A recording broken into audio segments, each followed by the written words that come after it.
All right. Well, welcome everybody. I'll go ahead and get us started here. There's going to be a few dinging in, I'm sure, but okay. Sorry, I'm being distracted by the doorbell sounds that I'm hearing. I don't know. Can you all hear them? No. Okay. They're not coming through for you. Okay. Well, sorry if I appear spaced out. It's just there's doorbells going off as people come in. But hello, my name is Nicole Musgrave. And I am going to be your instructor for the next 3 Thursday nights for an intro to tapestry weaving that is hosted by the Hyman Settlement School. Sarah Kate Morgan, she's the traditional arts director at the settlement school. She'll be joining us a little bit later. I'll maybe ask her to say hello once she officially joins. But but I am a multimedia artist based in Whitesburg, Kentucky. Oh, someone says they don't have sound. Are other people hearing me okay? Okay, so everyone looks like most people are hearing me okay. So um, let's see, let me type a little message here. Um,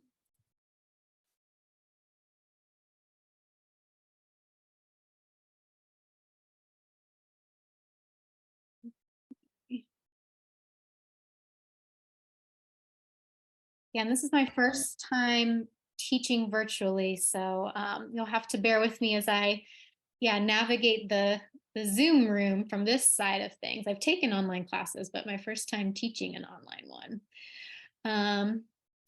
But okay, so so I'm a multimedia artist based in Whitesburg, Kentucky, and I know there's some folks who are in here that aren't from the area. So Whitesburg is about 20 minutes from Hindman, which is where the settlement school is located. And I've been weaving. I started weaving about 10 years ago.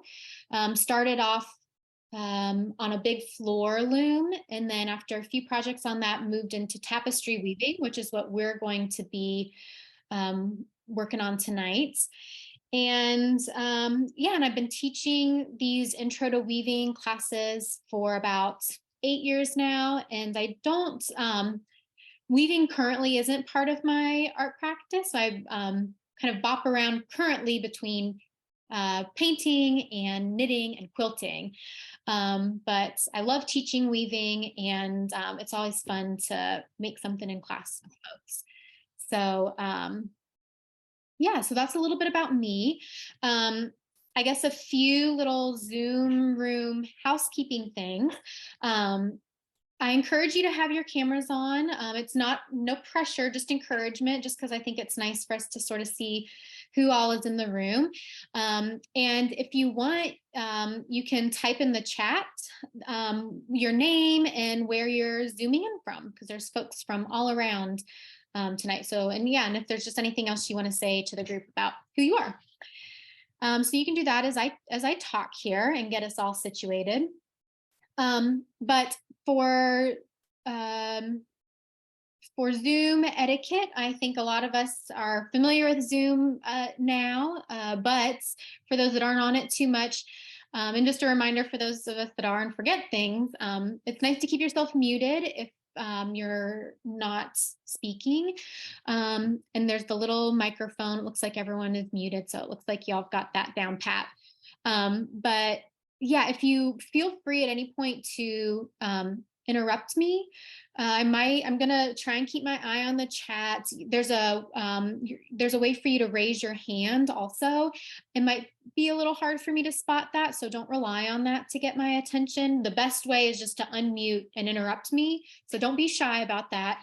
And if you see someone raising their hand or trying to get my attention and I'm just oblivious, you all can help me out to know if people are trying to chime in. So at any point, feel free to ask me questions. Let's try and make it as interactive as we can here in the Zoom room. And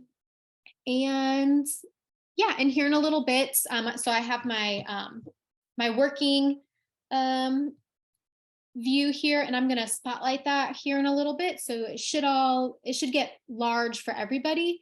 But just in case it doesn't, the three little buttons on the corner of that screen, you can pin it, and that'll also make that screen larger, but I'll spotlight it. So hopefully it'll do it automatically for everybody.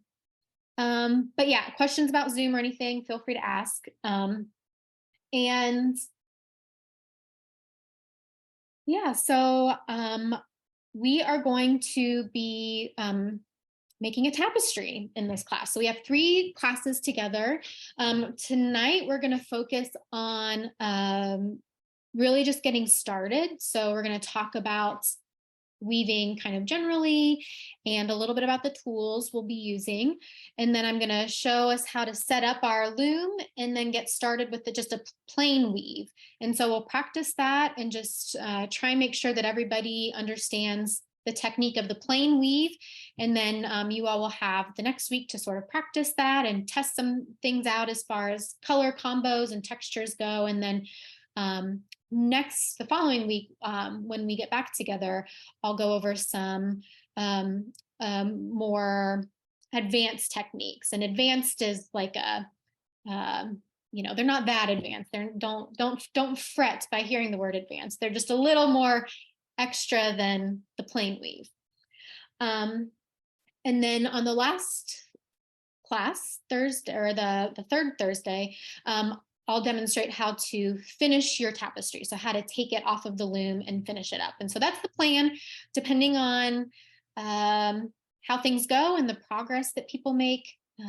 We might shift around a little bit, but that's my thought for today on how this is going to go. So just a little bit about weaving. So weaving is a kind of textile art or fiber art.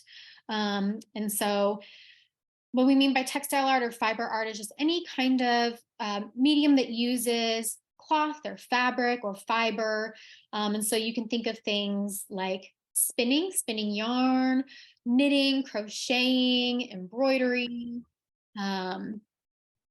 fabric dyeing, quilting. All of these things are textile arts or fiber art. So weaving is just one slice of that pie, of the textile art pie. I really love weaving because I feel like it's very accessible, and you can do it very simply with not a whole lot of setup. So there's different types of weaving. So as I said, when I was introducing myself, I started out on a big floor loom. So the size of like a desk, a very large loom.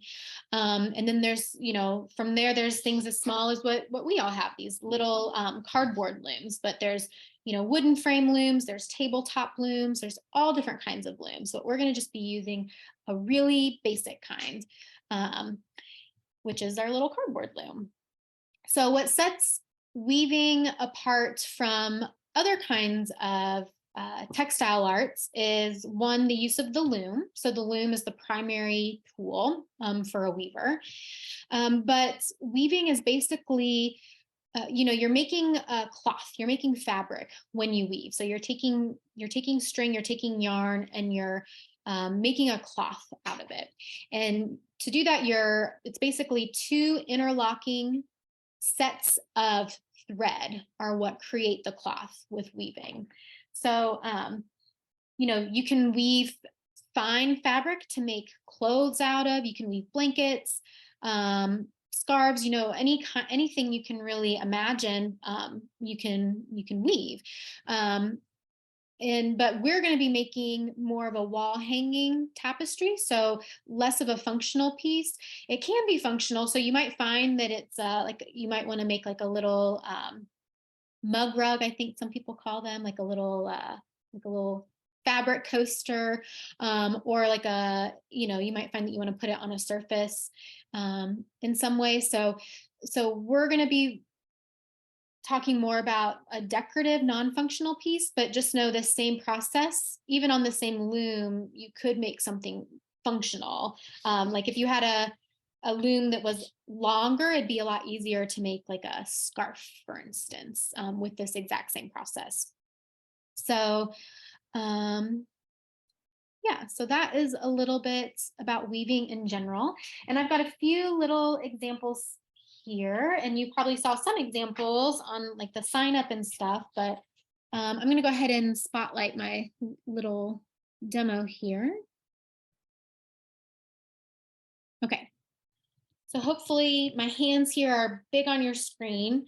If that's not what people are seeing, say something, let me know. But hopefully you're seeing my hands a little bit larger now. But so this is one example of a weaving I made, a little tapestry just to demo for one of my classes. And so you can see here, if you see the bright pink popping through, that's a vertical set of yarns, and that's the warp. So our vertical set of yarns is the warp. And then we see these horizontal lines with the peach and the black and the gray. And that's the other set of interlocking fabrics. So with weaving, you have a horizontal set and a vertical set of lines, and they interlock to make your fabric. And so the vertical, which is what we'll put on our loom, is called the warp. And I'll put that in the chat. It's W-A-R-P, warp.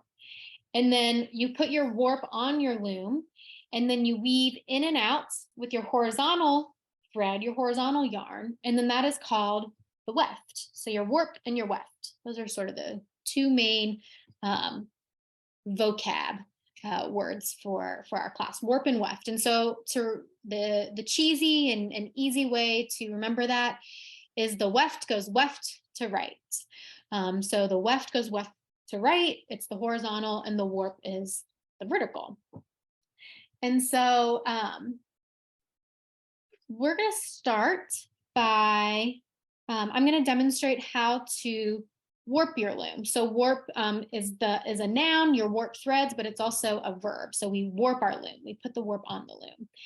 And with everything, I'm going to demo first and just allow you all to watch and observe. And then I'm going to repeat it and go through it, a little more slowly, step by step, for those that want to weave along with me.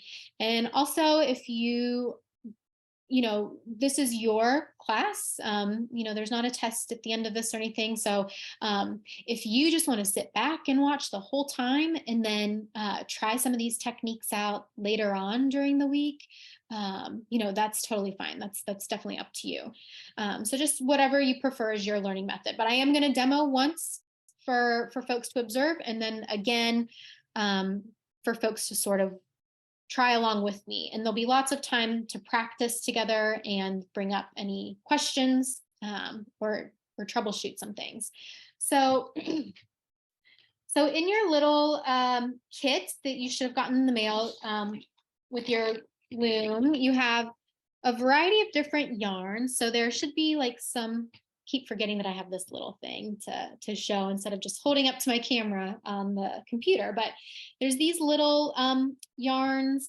In a little package, you have this fluffy stuff. This is called roving, R-O-V-I-N-G. I'll type that in the chat. So the fluffy is roving, and it's basically unspun fiber. So somebody who spins yarn would spin this and get something like this. So these little things are acrylic, and I'm not sure what fiber this is, if it's wool or something different. I'm not entirely sure. And then I believe Sarah Kate also included a bag of some fun, fuzzy, textured stuff to play around with. So you have a few different kinds of yarn and fiber that you receive, but for the warp, we want to use some of the little balls of yarns. We don't want to use the roving. We don't want to use those funky little textured yarns. We want to use this ball of acrylic yarn. And partly, in weaving, like lots of different crafts or practices, you can, there's always rules you can break, but you have to learn the rules first before you can, know how to break them skillfully. So for our purposes, we're going to use the smaller yarn here for our warp. And when you're choosing a warp yarn, the main thing for me is its strength. So I usually make sure, I usually do like the strength test. If I can't easily pull it apart with my hands, then it's going to make for a good warp. So if you have a yarn at home and it breaks real easily, it's not going to make a good warp yarn, because we want our warp to have a good amount of tension on it. And as you go, it needs to withstand some tension.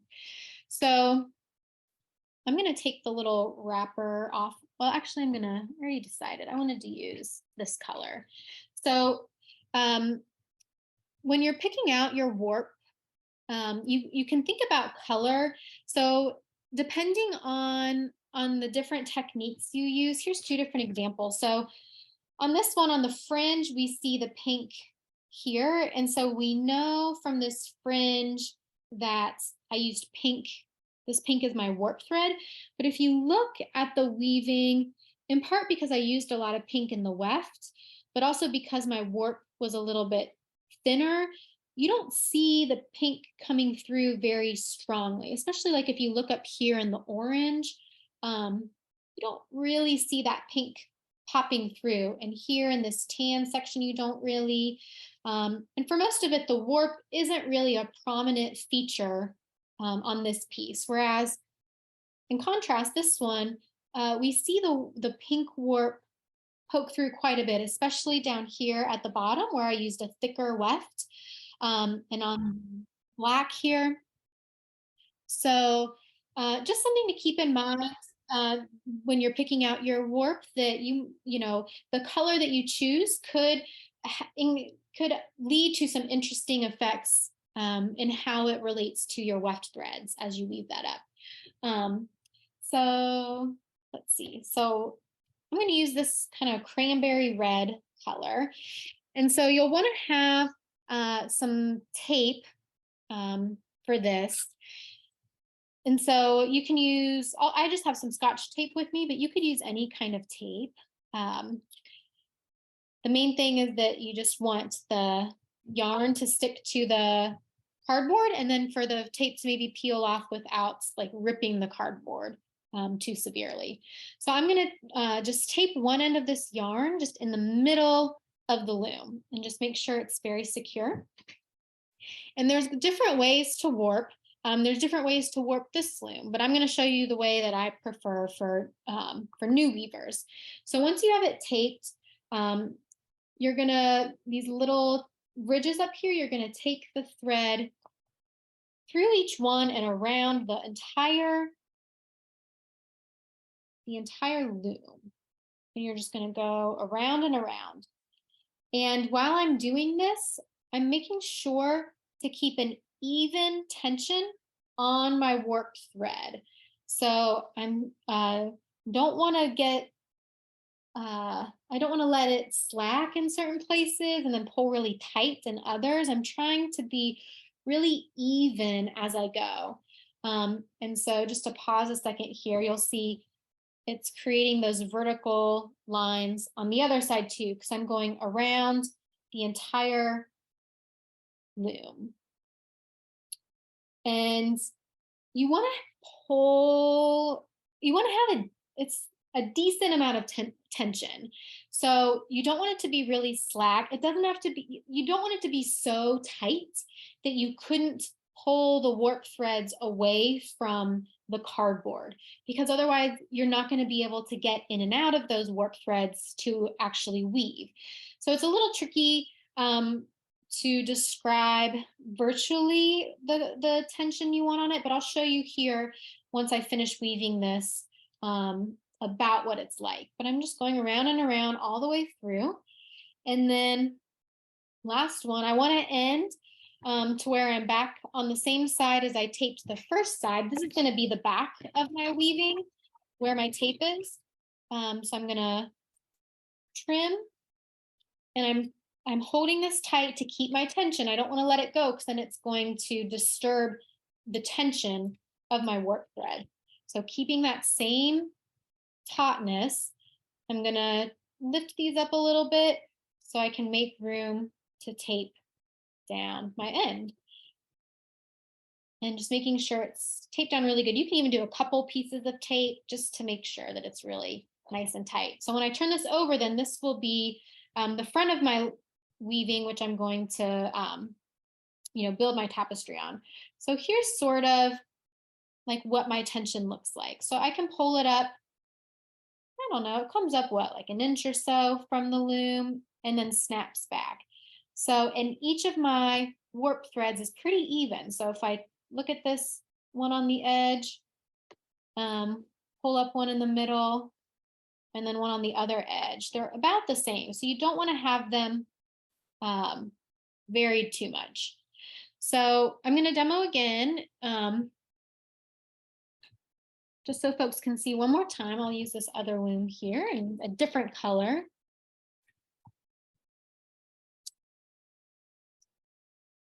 So, and for the warp, I can't remember if I said this, but I don't like to pre-cut my string when I'm putting the warp on, because when I do that, I'll often underestimate how much string I actually need to go all the way around my loom to complete the warp. So I just like to work from the full ball of yarn to warp. So again, choose the color you want. And get yourself some tape. And tape that end down. I usually go in the middle. That's like a little arbitrary. I mean, you don't want it all the way on the ends. In case like it were to come undone, you have a little bit of leeway to, catch it. I'm going to double up my tape this time just to be on the safe side. And then I'm going to start on that first little tooth and go in and out of each one, keeping that nice even tension. And sometimes when I'm warping a loom, I might like accidentally lose grip of the yarn. And if I do that, I usually just start over for the sake of having that nice even tension.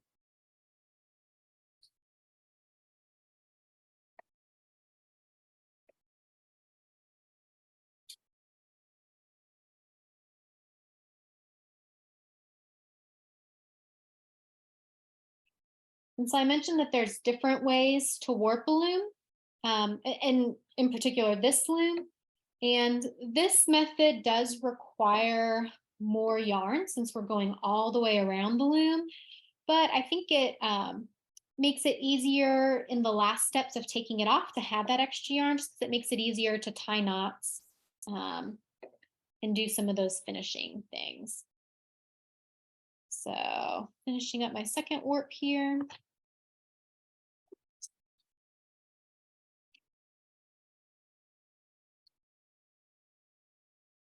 And I'm going to take it off.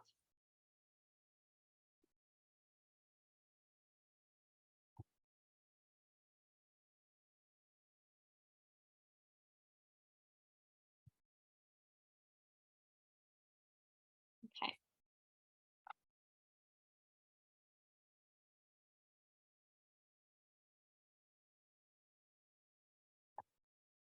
So again, you want to have a little bit of room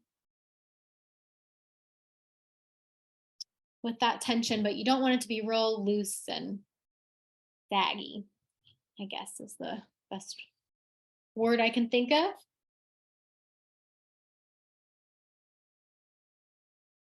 Okay.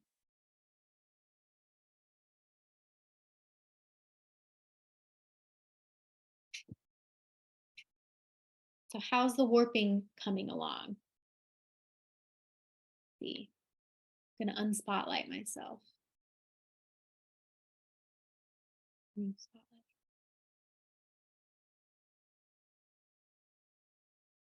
All right, I saw Laura S. hold hers up.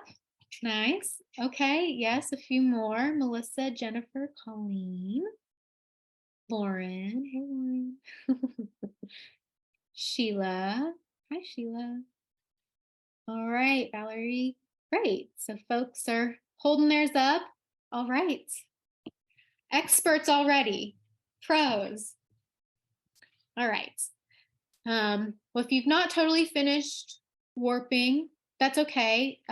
Is there anybody that is having trouble or wants to chime in with a question? I'll uh, take a little sip of water so you've got a chance.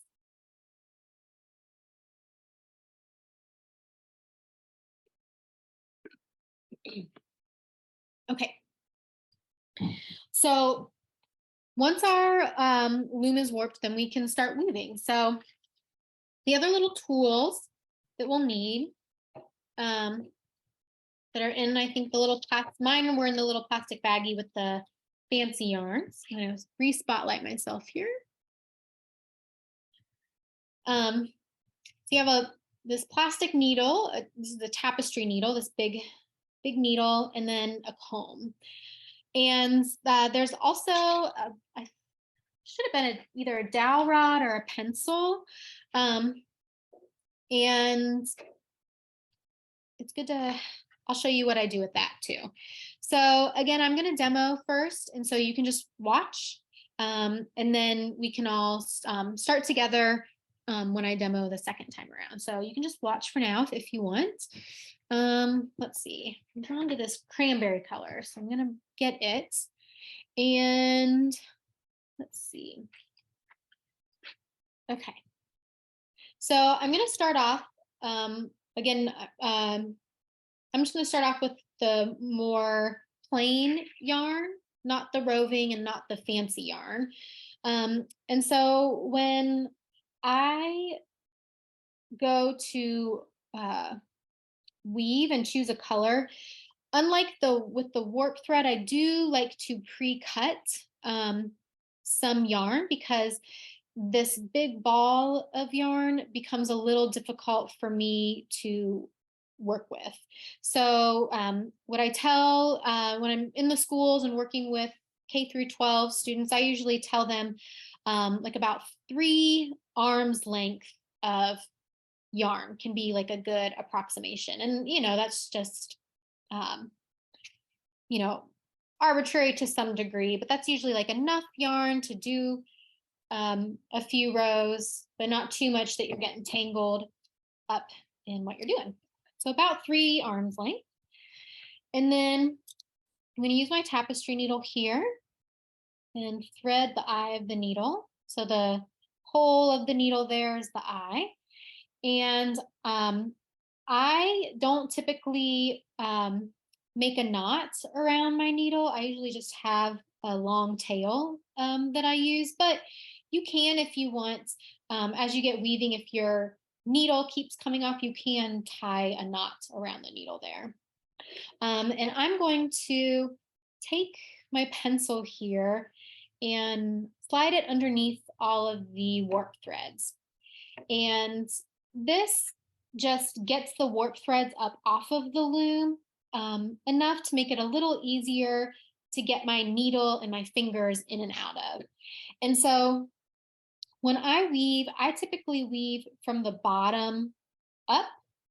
And it depends on my mood. Sometimes like I'll start in what my first few rows are what I envision to be the top of my weaving, but then other times my first few rows are what I envision to be the bottom of my weaving.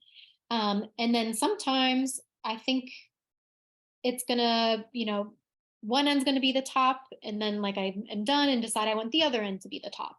So so that's something like as you start weaving and thinking through what you want your tapestry to look like, you know, you can think of whether or not the first few rows are the bottom of your weaving or the top. And I find that some students like to actually weave you know, from the top, from the end of the loom that's farther from them, but I like starting with the end that's closer to me. So just to start, I'm gonna, whoops, hit my little camera here. So to start, I'm gonna take my needle, and the basic plain weave is just going under, over, under, over, under, over, under, over. So I'm gonna start on the end here, and I'm gonna go underneath of the first string. So that means I pick it up with my needle going under it, and then I pass over the second, under the third, and then over, under, over, under. And then I'm at a point where my needle length, I sort of run out of needle length. So I'm just going to sort of pull that through a little bit. I'm not going to worry about pulling it all the way through, but just enough so I can have more needle to work with. And then I look back, and this is the last warp thread that my needle went under, because I see that the pink is on top of the gray. And so I know I need to pass over this next one and go under the following one. So just repeating that under over pattern all the way to the end. And then once my needle is at the end, I'm gonna pull the needle all the way through, and I'm gonna bring this yarn with me. So when you finish a row, you always wanna bring the yarn with you. You don't wanna have a long pile of yarn over on the side where the needle is not. So you wanna have the bulk of the yarn always with the needle. So I'm pulling through, and I don't want to pull, though, all the way through to where I just pull my yarn completely out. So I'm going to leave a little tail here. So a few inches worth of tail, but the bulk of my yarn is now over on this side with my needle. And then I'm going to take my comb, and I'm going to push that row of yarn down to the bottom. So that's what the comb is for, to help you push the yarn down. And so that's my first row. And now I'm going to turn around and do the second row. So I started on my right side. And went right to left. And now the needle and the bulk of the yarn is coming out over on my left. So I need to turn around and start from my left and go back to the right. So I want to look, though, you always want to look when you start each row and see to know how you're going to start the next one. So if we look at this last warp thread here, where the yarn's coming out of, if I look, I see that the gray is coming out under this last red warp thread. And so that means I need to do the opposite when I start. So it's coming out under, so I need to start by going over. So I just let the needle pass over top, and I pick up that next one. And then over, under, over, under, and I'm gonna pull through a little bit to give myself room. And then I look, here's the warp thread that I last went under. So I need to go over this next one and then under the following one. And then all the way to the end. And again, I need to bring all the yarn with me that was on the side that it came from. So I'm going to pull through. And just be careful I'm not tangling up that yarn as I pull it through.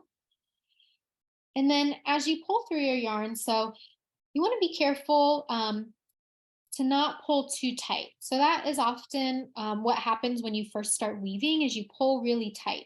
And so if you look and you see, if I start to pull really tight, see how the warp threads start to collapse there? That edge warp thread starts to collapse in toward that second one. See it start to bend in. And so over time, if you do that repetitively, your tapestry is going to start to go in like a triangle. And again, like maybe that's something you do for aesthetic reasons at some point. But if you notice that you're pulling a little too tight, you just want to back that row up a little bit to loosen it before you bring it back down. And you also don't want to pull so loose that you have these big loops and gaps out at the edge. Again, that could be a design element. And yeah, someone asked if they can start on the left side. That's fine. It doesn't matter if you start on the left or the right, because we're going to be going both ways. So yeah, you can start on the left or the right. Great question.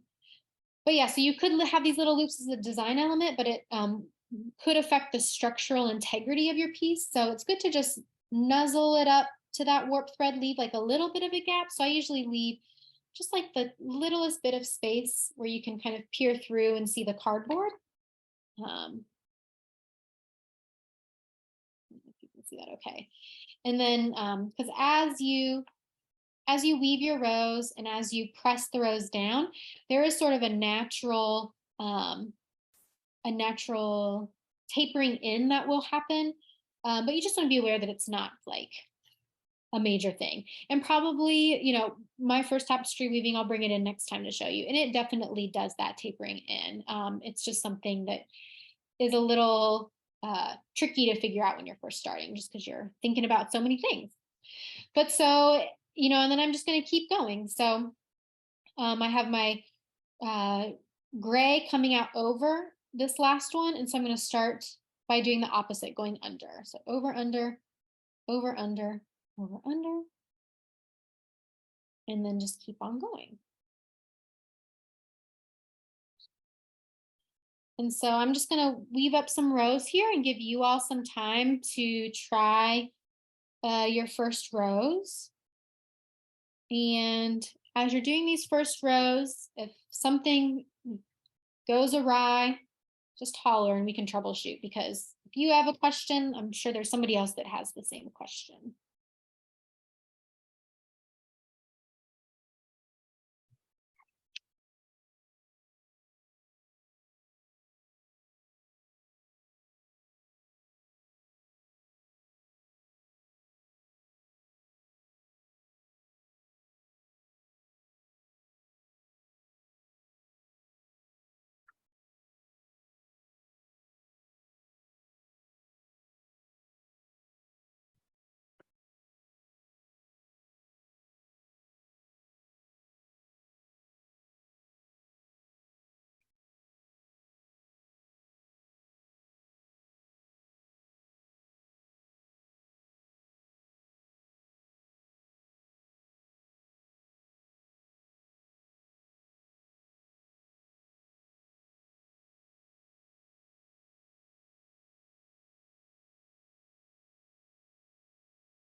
Has anyone here done any weaving before tonight?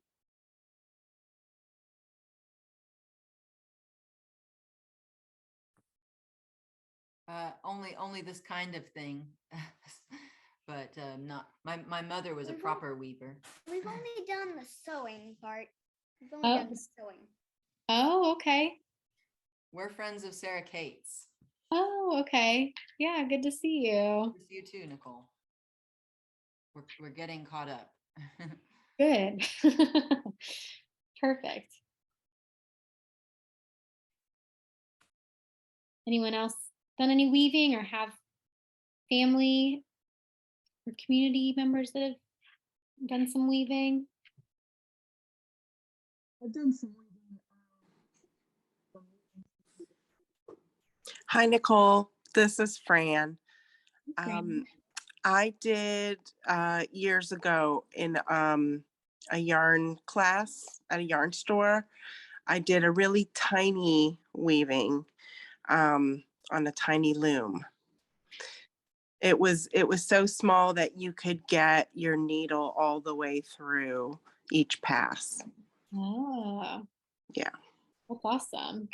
Yeah. Were you using like embroidery floss almost then? No, we used yarn and we did use some roving. Okay. But they was just real skinny. Yeah, it was a baby loom, and it was so long ago that I knew I needed to refresh. Yeah. So Cool. Thank you so much. Thanks for sharing.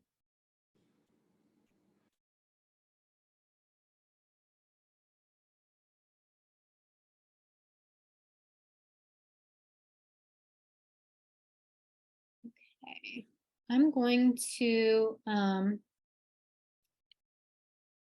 seems like folks are concentrating and building rows. So I'm going to show you, just because I've gotten sort of to the end of my pre-cut yarn.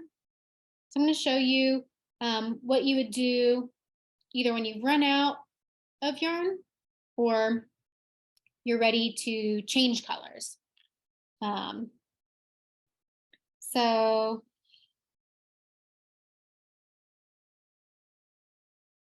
So there's a couple ways to do this, like most kinds of crafts or art practices, there's going to be more than one way to do a given thing. And so I'll show you the way that's on my mind tonight, depending on depending on who's in the class, I might teach different things.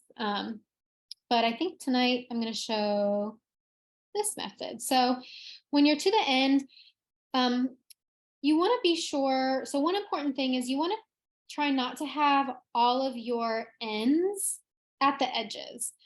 So we have our first one at the edge just because it can, I think, maybe throw people off to start mid-row on the first row. And so that's no problem.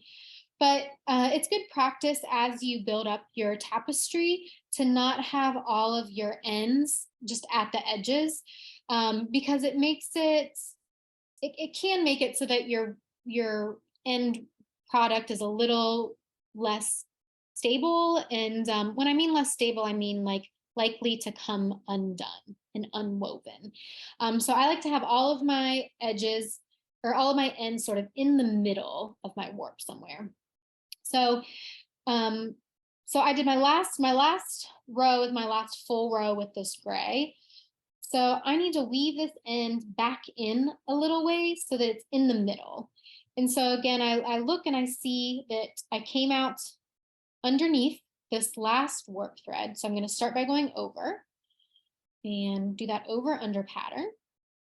And then when I'm towards the middle, I'm going to bring the needle all the way up through. And I pulled a little too tight here, so I'm going to back up just a little bit.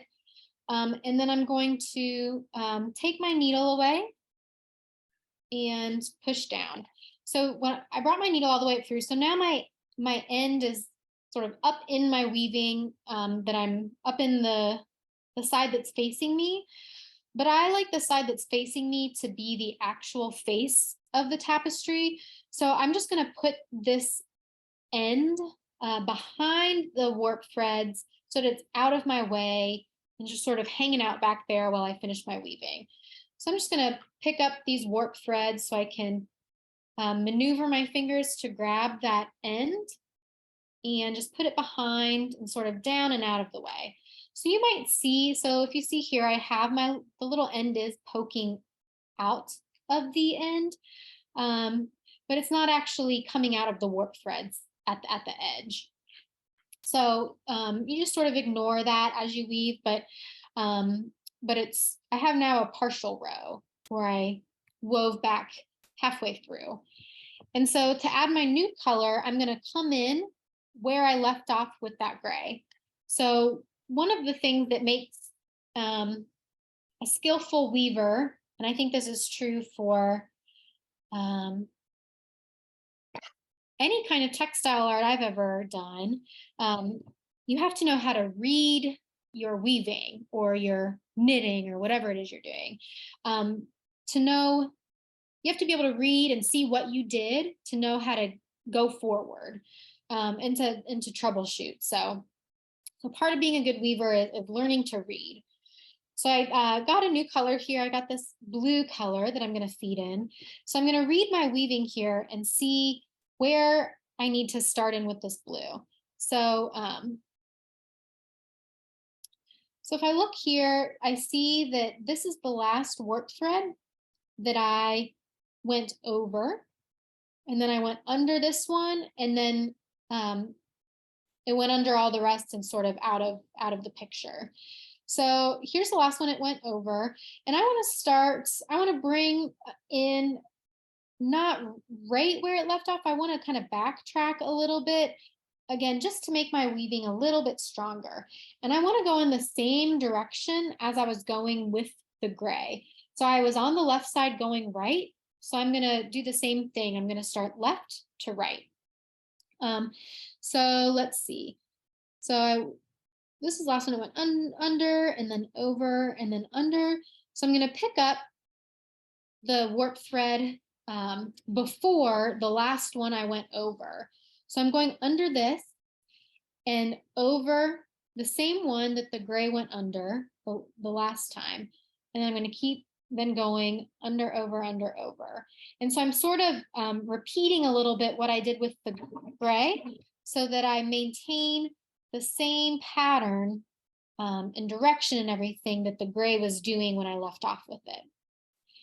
So I'm pulling through, and again, I don't want to pull all the way through so that the tail just slides out, but I am going to take this tail just like I did with the gray, and these edge warp threads here, I'm going to lift up and take that tail behind and then hide that end out of the way. And so now when I bring that row down with my comb, you can see that it just nestles in nicely where the gray left off. And you see here, like where I sort of duplicated a little bit, the blue and the gray both pass over this warp thread. And that's okay, because I'm using a thinner yarn right now. You won't really see the disruption in the pattern. And if you do, I mean, that's okay too. Sometimes that can be the fun of it, is seeing those kind of disruptions in the pattern. And so then my new yarn is on for me to just keep weaving as I was.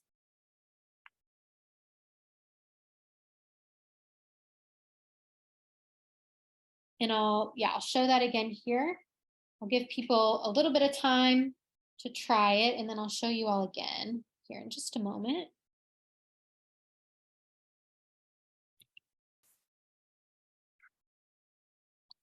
Okay. I have a delicate setup here with my tripod and keep knocking into it. I hope I'm not giving anyone motion sickness.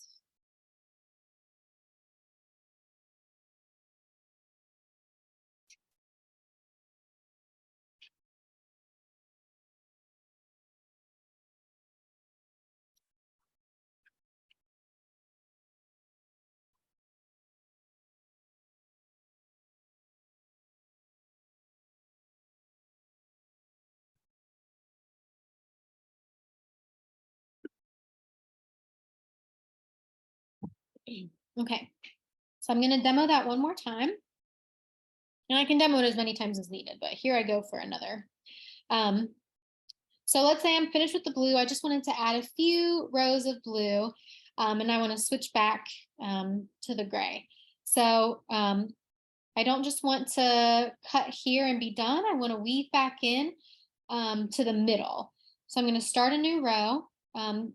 My blue is coming out over, so I start the next row by going under. So I do my under over pattern till I'm about in the middle, and then I pull my needle all the way up and through. And then I nestle that half row of blue down to meet the other rows.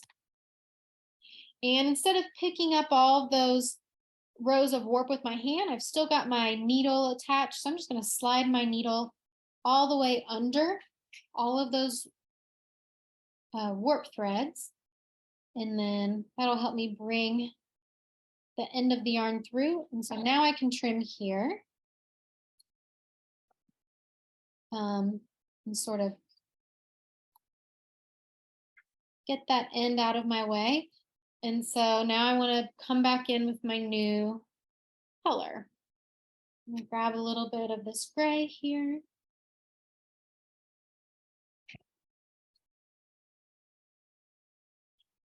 And so for this blue row that I left off on, this time I was going right to left. So I want to continue going right to left to pick up where I left off with the blue. So if I look here, I look for the last warp thread that the blue passed over. So this is the last one it passed over. So you can see the blue going over it there on that last row. And so then I'm going to go to the warp thread before it and start underneath of that one, just so I catch a little bit of the warp threads that the blue had gone over, and then continue on the pattern.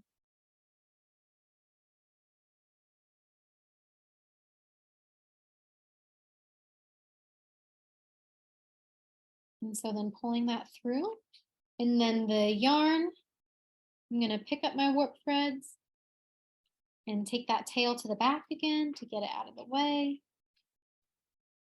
And then now my gray is attached to keep going.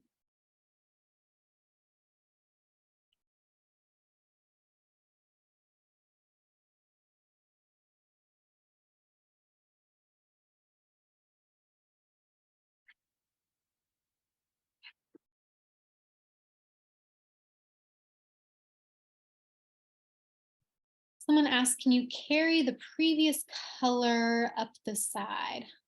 I'm not sure what is meant by that. Do you want to explain a little more what you mean? Oh, so you don't have to cut the yarn each time. Yeah, so if you had like your first color, the first gray, if you had leftover and you just had a whole bunch left over, you didn't cut it, can you then just carry it to that next gray that you were using? Do you know what I mean? Yeah, I do. There is a way to do that. I would only recommend doing that if you're like doing really kind of skinny rows, like how the blue is really thin. Mhm. Otherwise, it'll kind of make your edges funky. Okay. But let's see. I've not done that that technique in a long time. Let me remember how to do that. Yeah, that's usually something you would do with like fine, if you're doing like more fine tapestry work, like with finer yarn, so that it wouldn't be so visible. Let me see here. But yeah, that's a good question. Okay, so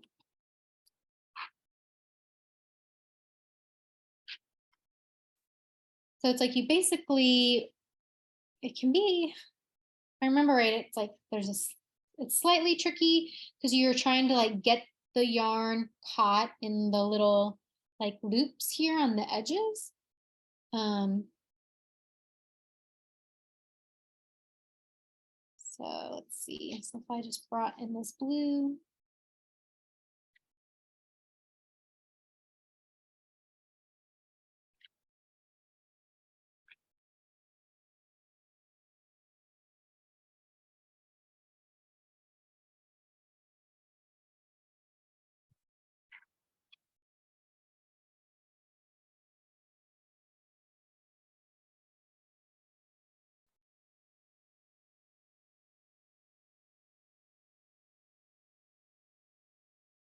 So it's sort of like,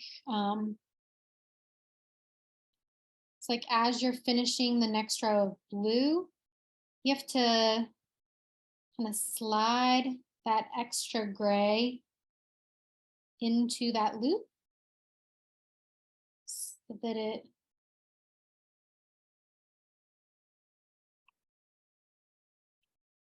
sort of goes along. And then,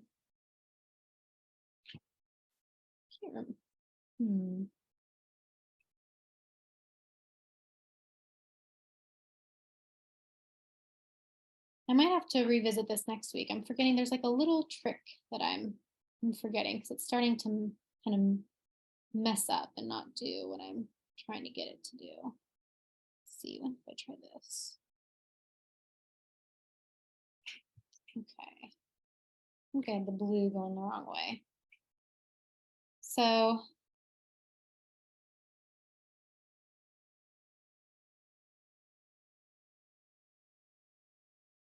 yeah, it's like trying to get it caught in the loop there. So this time, so the gray was going over on this edge, the blue is going under. So on the next row, I'm going to go over with the blue and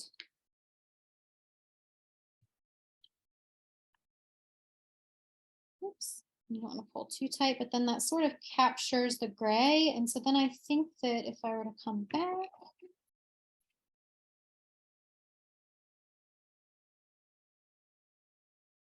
Whoops.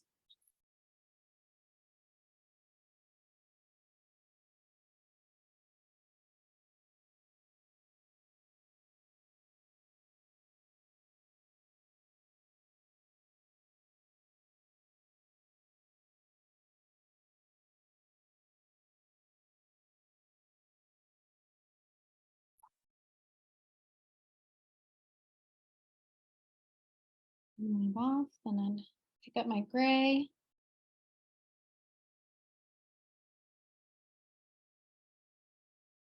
And then I'd have to have it pass under the blue there so that when I go over, then it's catching the blue.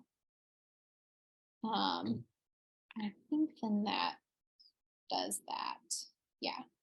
So then, yeah, each row is sort of getting caught by the little loop. So it's like not the most straightforward technique. And it takes a little practice to like make sure you're catching the end that you're leaving in the loop, but it definitely is something you can do. But again, I wouldn't do it unless you're doing like thin rows, and I can repeat that next time if folks want to revisit that. But I know we're winding down on our hour together.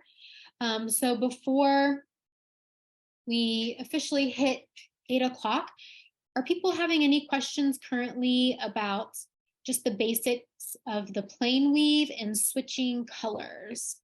Does anyone have any questions?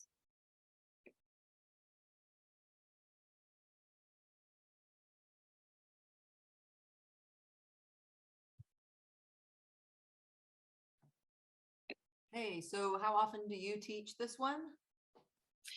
So, so this is my first time teaching the virtual classes with the settlement school, but I teach maybe a handful of times a year in classrooms or in different community centers. So yeah, several times a year at least. But this is my first time like with the Zoom room. But yeah. Is there an art class every Thursday at this time? No, so Sarah Kate would have more information that she can share next time around. I think she'll be joining us next time. But okay. I think these are more like they're not super consistent, like they're more sort of one-off. Oh, she's here. Sarah Kate, do you want to answer this question? And me fumbling around for the answer. We're just wondering when the next one. What was the question again, Megan? Hey, how are you doing? Say hi. Hi. They're loving it. Hello, Jubal. I mean, not Jubal. Billy Scott. What was the question? It was just when is the next one? Basically. We try to do an online thing one time per semester. So we had a family drawing night in one semester and one family painting night, and this is like a weaving thing. So we'll have one next semester. Okay. That will be. All right. You do more. If you end up doing more, we'd be in it. So how do you tie it again? I can help you with that. Okay. Yeah. Well, just for starting to wrap up here. So for next time, like I said, we're going to learn some more sort of like the next level techniques. But in the meantime, if you want to practice the plain weave and play around and experiment, I definitely encourage you to do that. I would try things you can try out are like using 2 colors at once for your weft, like using 2 different colors in the needle at once and seeing what happens to that. Seeing how using the roving that you have or some of those fancy yarns, like just weaving in and out with some of those and seeing what effects happen.